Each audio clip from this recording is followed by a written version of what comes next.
Welcome to the Thinklings podcast, a conversation where good thoughts help renew the mind with the Word of God. I'm Charlie Carter, and I'm here with Tim Little and Andy Stearns. Let's jump into the conversation.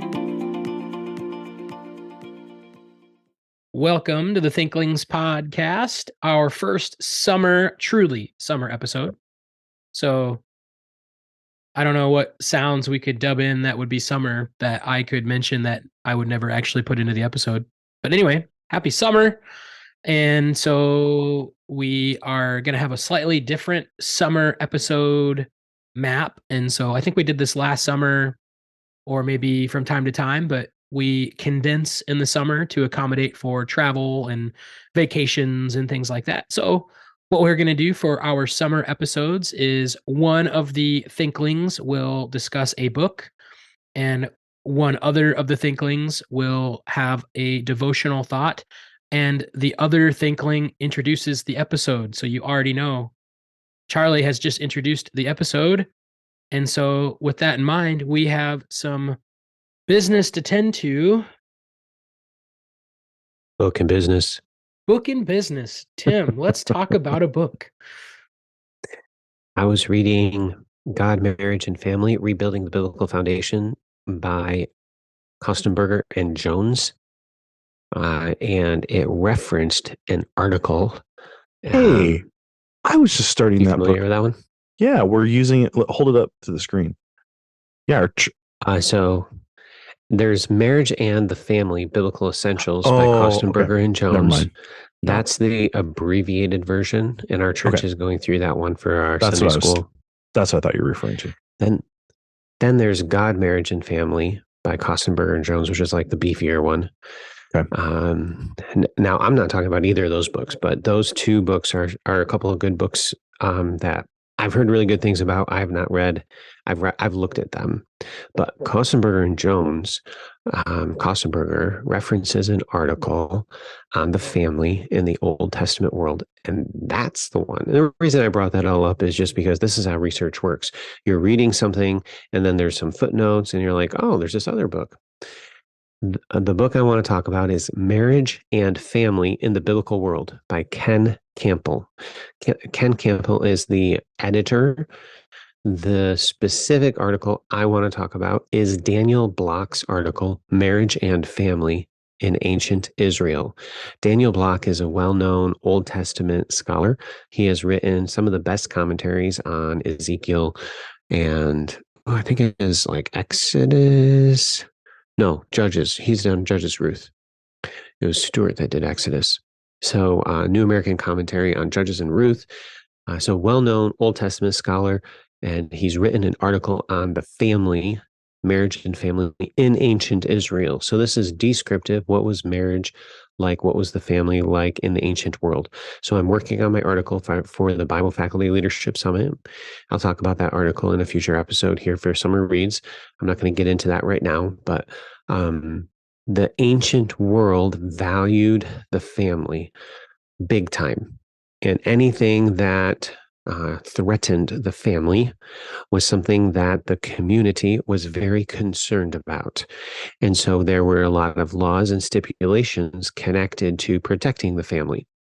Block had some very helpful things to say in this article, Marriage and Family in Ancient Israel.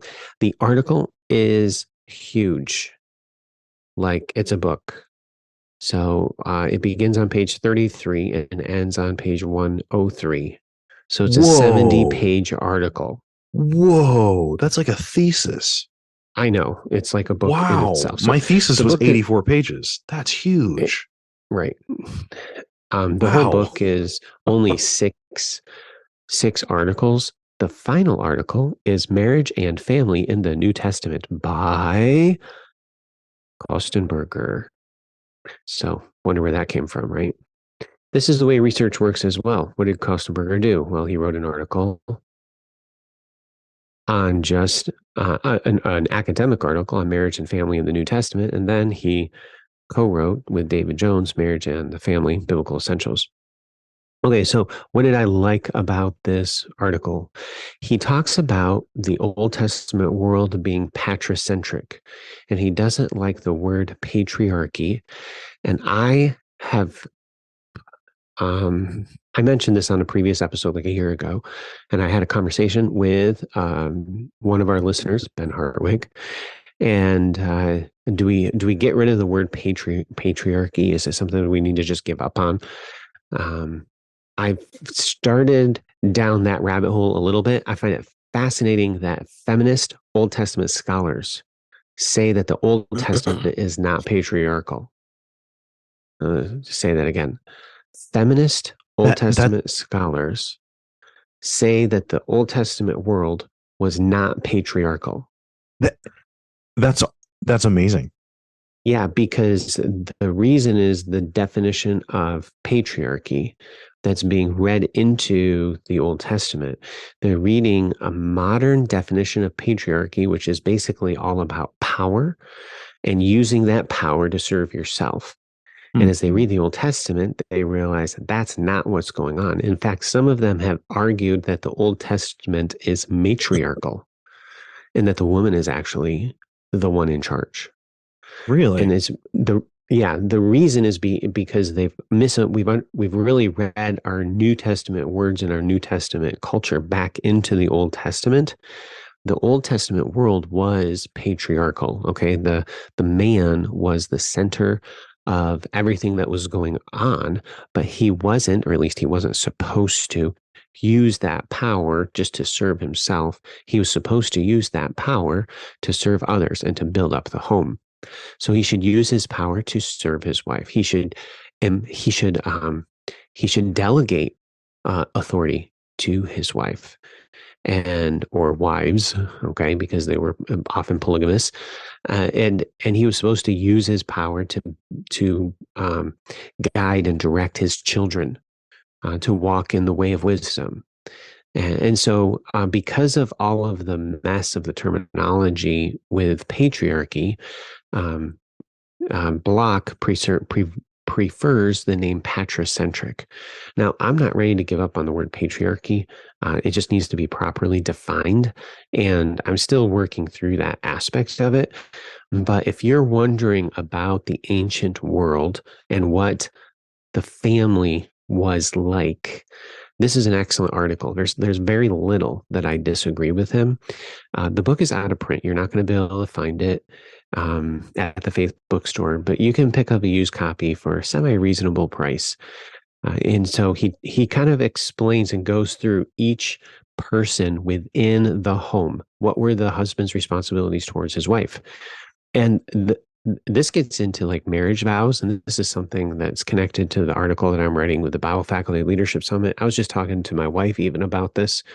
I mean, our marriage vows, I, Timothy, take you, Angela, I'm going to be faithful to you and to you alone, forsaking all others.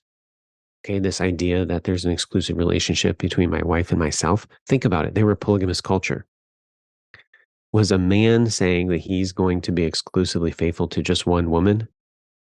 And the answer was no, because he wasn't. So what was the biblical man in the ancient world committing to do? And it's connected to his provision and taking care of her and providing for her and being security for her. All right. Do you understand like the biblical man in the ancient world? They lived in a polygamous society.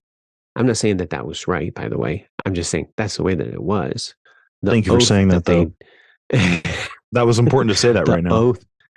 All right. The oath that they communicated to one another was the woman was going to be exclusive to her husband, and the man was going to provide, protect, and take care of his wife. That was kind of the oath pattern that they did. So the rest was a big word where he was going to provide rest for his wife. He was going to take care of her, and he committed to do that. So then what was the father's responsibilities towards the sons? What was the father's responsibility toward the daughter?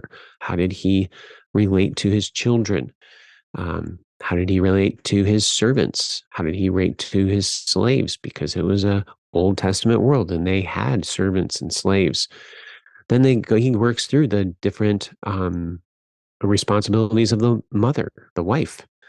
And he talks about adultery, which is a big part of my paper that I'm working through right now.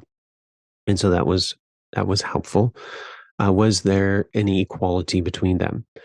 He talks about polygamy and all of, I guess I've already talked about that part of it. But then what about the children? Okay, so children were a major component of the Old Testament world, and we diminished that significantly in our culture. We don't understand it, but the man lived on through his children. So that's why having a male heir was so important. And then investing in that male heir and carrying on one's inheritance to that male heir, that is an important part of understanding the world of the Old Testament. And that also has a huge application. How about application? That is a huge implication for how we interpret a lot of Old Testament texts. So I'll be revisiting that point in the future.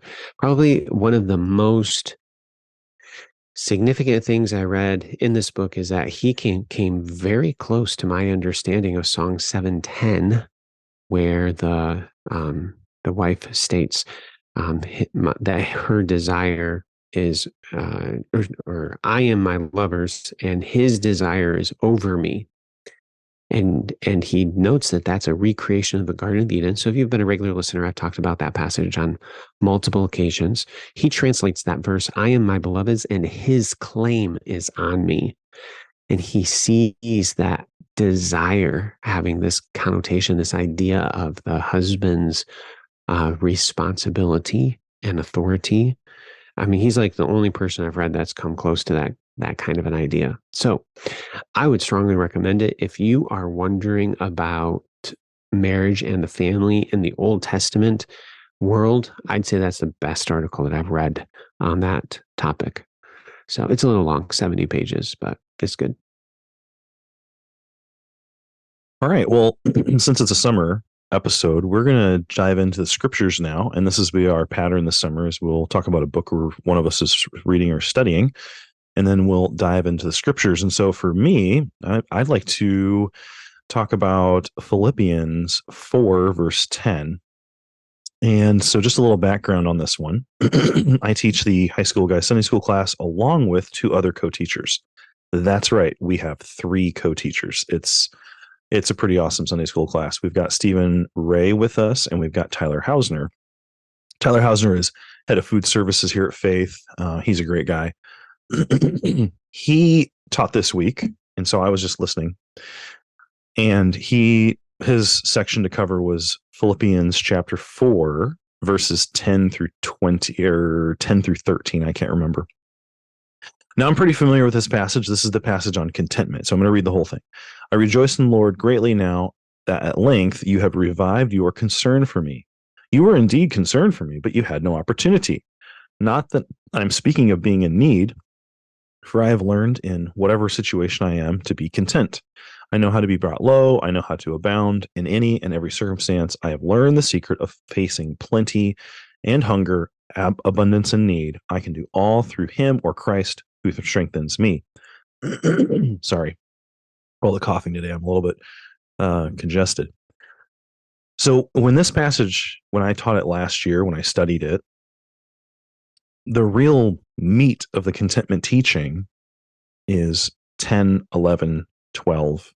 And then context is given in 14 and following. And then context is kind of given in 10. But I had not really thought much about 10, other than he's giving the background. He had a need. The Philippians were concerned at one time. And then at one time later, their concern wasn't as concerning. And then now they have revived concern. And the context of the letter is that in that revived concern, they sent Paul help and they sent him Epaphroditus. So, anyways, this was masterful on Tyler's part. He went up to the whiteboard and he just asked the high school students to observe. He said, "What do you see?" And so they started making observations. And so he starts off by saying, "I rejoice in the Lord greatly." So he says, "What is he rejoicing in the Lord for?" And they said, "Now that at length you have revived your concern for me." So I don't know how to make this one as interactive, guys, but if something is revived, why don't you tell me what that looks like? Like, what's revive mean? What do you think of when you think of revive? Something's dead and it came back to life. Like there Okay. wasn't something, and now it is. Okay. Something's dead and comes back to life. There wasn't something and now there is. Okay, I like that. Yeah, I mean, I think refreshing, could be an Okay. idea too. But I think I like the idea. An illustration that pops into my mind is like there's two types of plants. There's a plant that you plant and it dies and Yeah. it dies, and then there's plants that you plant and they come back every year. Mhm. And so I don't know which one is a perennial and which one is an annual, but one of them is, it comes back and blooms and blossoms again Sure. every year. And so Charlie, that's why did you think of that? because I don't know. Okay, that's fine. I It's just didn't know spring. if there's a reason. It is. I It's kind of springtime here in Iowa. Okay. Well, I wasn't sure. this is the time. I'm looking out my window and I'm seeing I have cornfields directly to the north of me. Oh, And so yeah. there's the corn is I can just see the little tiny guys. The phrase is they'll be knee high by the 4th of July, but I don't know Okay. about that. But Perfect. anyway, so that's kind of what I've got a beautiful picture in front of me of Hobbiton and the Shire, and so it's like that. Oh, It's like all the flowers beautiful. and So Okay. that's coming back to That's fine. life. The idea with plants is good, I think. Okay. Tim, I when I thought of this, when I saw revived, I thought what you thought. I didn't really think of plants that revive. I just thought like it's dead. Now here's the thing. When Paul tells the Philippians, "I'm really thankful that you've revived your concern for me," what would that communicate to the Philippians about their concern before this moment or the time before this? It was dead. Yeah. Now, the Philippians and Paul have a pretty close relationship. Do you think the Philippians at any point would say they were unconcerned about Paul in prison? Well, they would Probably have been not. concerned. Okay, so Charlie said no. Tim, what'd you say? I mean, they would have been concerned. But Paul just said you revived, which means it was dead and now it's alive again. So here's the thing. I didn't know where Tyler was going with this. This is brilliant. So the rest of the verse says, he says, "I rejoiced greatly now at length that you have revived your concern for me." And then look at the next sentence.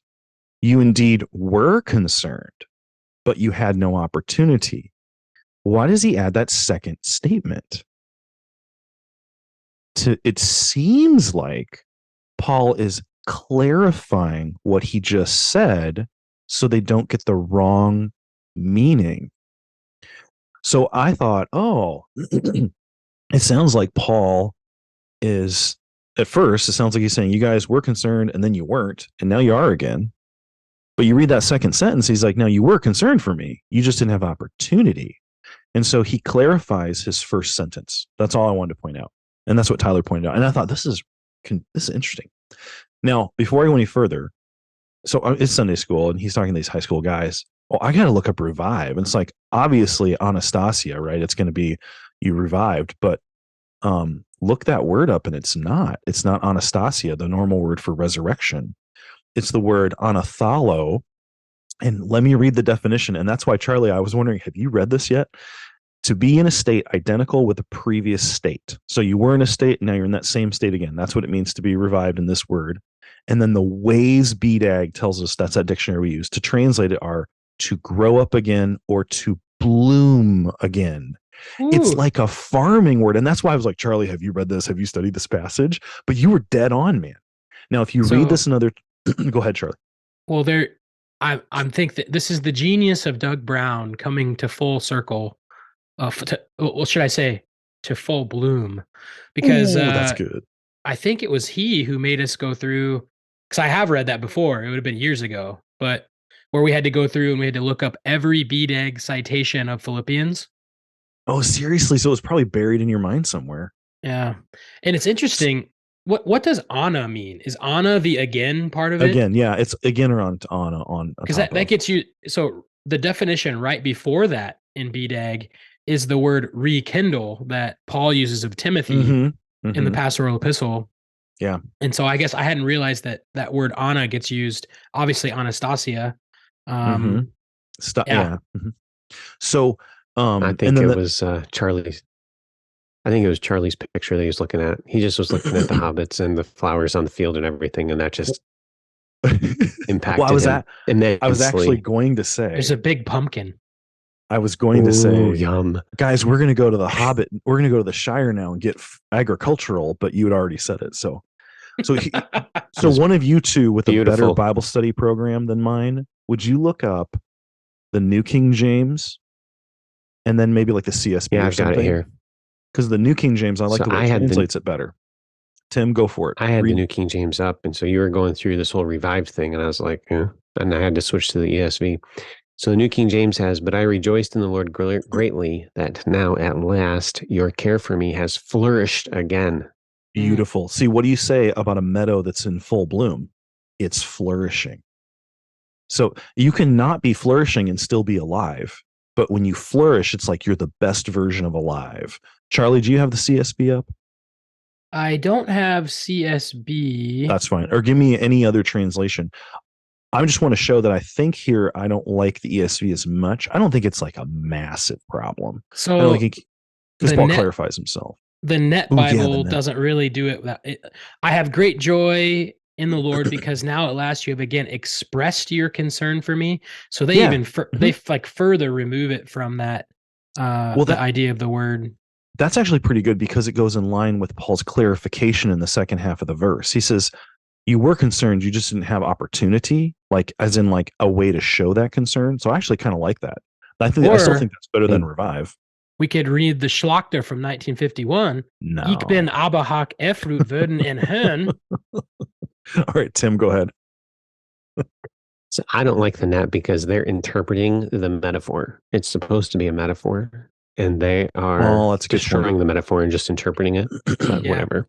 So the CSB has, "I rejoiced in the Lord greatly because once again you renewed your care for me." So again, I think that's what I would say, though, is I think those are all three closer than the ESV. Does that make sense? Sure. Now, that's not actually why I want to bring this up. This is not a translation episode or devotional. But here's what I would say. So as Tyler's going through here, he says, notice what Paul did. Paul is writing. He's using words. Words are important. Words communicate. And when he writes the words, he thinks, how will my person I'm writing to understand that? Will they understand it correctly? Did I speak? Oh, you know what? And then he clarifies. So what was really interesting, and I've glossed over this every single time because I'm reading the contentment stuff. I didn't notice this. I think, and I think Tyler's right, and he's getting this from another source he was studying. I think this is a good example of being careful with your words. And it was super, super convicting for me because I tend to speak quickly without thinking. That's my personality. I'm the proverb where words are many, sin is not absent. And I have friends who are quieter, and they're the like Abraham Lincoln proverb of, keep your mouth shut and you won't seem like a fool even if you are, kind of a thing. But as he said this, I thought, I've never heard this. Is this true? Does this fit the scriptures? Is this really something I could apply to careful communication? And I do think so. So let's flip over to Proverbs 12, verse 18. Proverbs 12, verse 18. So we'll go Old Testament first for Tim. It says, there is one whose rash words What's a rash word, first of all? If something's rash, Quick. what would we say? Quick, okay, quick. Sometimes rash is I had a friend and I were we, we were in Sunday school, and our youth pastor was walking through the story where Jesus goes up to the fig tree and there's no figs on it, and he curses it. Then I'll never have figs again. And my buddy Jared's like, that was kind of rash. Now, none of us understood that it was a picture of Israel and their state. But rash is like too much, or too quickly, or not cautious, or not gentle. And so here it says there is one whose rash words are like sword thrusts, but the tongue of the wise brings healing. Now here's the thing. Have you ever, no personal testimonies, have you ever spoken without giving enough care to your speech, and then as the words come out of your mouth, you realize what you've said? Or maybe you didn't, and then later it comes to your attention, and now you've got to decide, what do I do? How do I fix this? And it's very easy to get defensive in those moments. Well, I don't. But it is interesting here that the Proverbs warns us against speaking rashly. And then the second verse that I thought came up was Ephesians 4:29. Let no corrupting talk come out of your mouth, but only such as good for the building up as fits the occasion, that it may give grace to those who hear.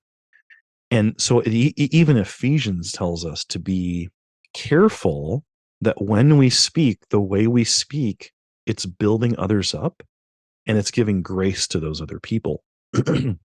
So boy, this was a good reminder for me, because I tend to speak quickly and I tend to assume that the other person is going to try to figure out what I mean, and they're just going to know what I say. But man, that's not how life goes. And the final reason, as I was thinking about, is this really what this section is saying? Like, can I really apply this? Is God is a God of truth. Like, he values truth. And so I've even thought about this in just like marriage comments where I'm just talking to my wife carelessly. You come home and you're with your friends and your family and the people you're closest to, and you just kind of speak, sometimes. I would even say amongst the Thinklings off air, sometimes we just speak quickly to one another because we're so familiar with each other. But I think this helped me to think, Paul, he was careful with his words. Maybe that's an application that I should consider. So it was nourishing for my soul. What do you guys think about that? Yeah, so the next couple of verses in Proverbs all continue to talk about the tongue, which I think is interesting. And I guess Proverbs aren't necessarily always like sequential, but as you look at the next verse, so we looked at Proverbs 12:18, and then the very next verse, the truthful lips. So he keeps going in verse 19 with the mouth. And you jump down, verse 22, lying lips are an abomination to the Lord. And then Tim, I'd love to get your thoughts on Proverbs 12:23. A prudent man conceals knowledge, but the heart of fools proclaims foolishness. But it seems to like there's a theme there. Certainly speech is a part of it, but then the planning of a man, what he's willing to speak or declare versus what he's willing to withhold is a sign of wisdom. And so I don't know, Tim, if you have any insight on that. We typically like to exalt the idea of like preaching the truth, but then what exactly is that proverb highlighting there? A prudent man conceals knowledge. Yeah. The whole idea of prudent is like, it's really, the word is actually related to naked. It's like he's just exposing the different options so that he can see the different ways in which one should go. So prudence is like, oh, you see danger up ahead, so you pick a different way because you have laid bare, you've made everything naked, and you can evaluate things. So the prudent man conceals knowledge, I'm not sure why the prudent man would be concealing covering up knowledge there. Interesting. Um, So so here's my like deep take that is probably not correct, but if it is, I would love it to be correct. mm, So Treebeard in the Lord of the Rings, he oh talks boy, he often is like, don't be hasty, he's like, be careful. They speak very long. It takes them a long time to communicate, which is, you know, maybe just a picture of what Andy has presented to us, is to be careful with our words, which Treebeard was certainly careful with his words. But He was. the word for prudent there is arum. And isn't that like one of the little bumbling phrases that Treebeard says all the time, like barum, you know? And like, That's a deep take, all right, Charlie. well, and what he's is speaking told? Hebrew. But yeah, Tolkien is a philologist. Like, he would have known the languages, and so, like, I mean, when he says barum, it's like in prudence. Like, it's another Or way of in saying nakedness. don't be hasty. Like that literally would mean the exact same thing in Hebrew. Like barum would be to be in prudence. That obviously is like, there's like a 0.0001% chance that's what Tolkien was doing, but it kind of made me think of Treebeard and, like, don't be hasty, little hobbits. Um, it sounds like orc mischief, but anyway. Hmm. Yeah, the prudent man, that whole idea of concealing knowledge, it's in contrast to the heart of fools proclaiming folly. So, like the prudent man, he's probably like thinking through stuff and keeping his mouth shut. So it probably connects to Andy's idea here about, being careful with your words. Well, what does the foolish person do? He just is blabbering his Yeah. mouth all the time and proclaiming the folly. He's Like, far too hasty. It's funny, my grandma, Exactly. she's passed away a long time ago. She would drive down the street with me and my brother, and she'd be passed just right and left by cars because she drove like 2 miles into the speed limit. And she, TAN's 10 and 2. And she's always said, she's like, I am a cautious and prudent driver. Cautious and prudent driver. And I would say she was overly cautious in her little like 1980s station wagon kind of thing. But prudence, I think today, even if you say prudence, it would be someone who's careful. It would be someone who's weighing out options and thinking about it. So I would definitely say caution and prudence don't sound like rash sword swings, in a battle. So Yeah, it does mean like to be cunning or clever. mhm. And so, yeah, I think thinking through, I mean, the wise person understands the right time to say something, maybe. And I think for me, I was trying to think, is there sin? Because sometimes you can speak and unintentionally say something wrong. Does that make sense? Like, you can say something, not like you're angry and you're like, you're a total jerk. And you're like, well, I didn't mean that. That's not what I mean. Like, my kids are good at this right now. They'll say, Dad, can you help me? I'll say, yeah, I'll be there in a minute. And they're like, 1, 2, 3. And I'm like, no. And it's the funniest thing. They're just messing. So finally I had to say, you're not allowed to count anymore. Like, I told Evan he's not allowed to count anymore. But if I'm like, yeah, I'll be there in a second, they're like, 1. But it does illustrate. Now they're being silly because Dad's silly, but there is an illustration there that they only know what I say. And kids easily get things literally mixed up. And so whose job is it to understand who I'm communicating with and how they would receive my words? It's my job. So for me, I think for me personally, the times I've gotten myself into trouble where this verse helps me to think about clarifying my words, I'm probably internally lazy. Me. I'm talking about me. I'm not saying everybody. I'm not saying me. And it's just a lot harder to stop and to think about things and be careful. Like, think about editing anything you write. You just want it to be done. You don't want to edit. Oh, Charlie, sorry, I'm in your world right now. I just realized. But like, editing is the hard part. That's the work to communicate well. And editing my own comments as I speak in my mind ahead of time, that takes a lot of effort. It's just easier just to blather out my words and then defend myself. So anyways, I just thought this was a helpful thought from the Bible. And I do think it lined up with other passages. I don't think it was probably the main application Paul wanted us to take away, but I do think it's him as an example who we should follow because he's following Christ.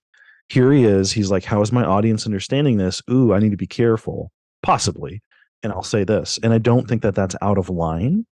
And so, listeners, it might be hard at times to speak clearly. It might be hard to consider how the other person will take your words. And while we can't totally live in the tyranny of other people's interpretation, especially with those you're closest to and you're friends with and your family with, sometimes it's easy to just throw caution to the wind and be lazy and say whatever we want.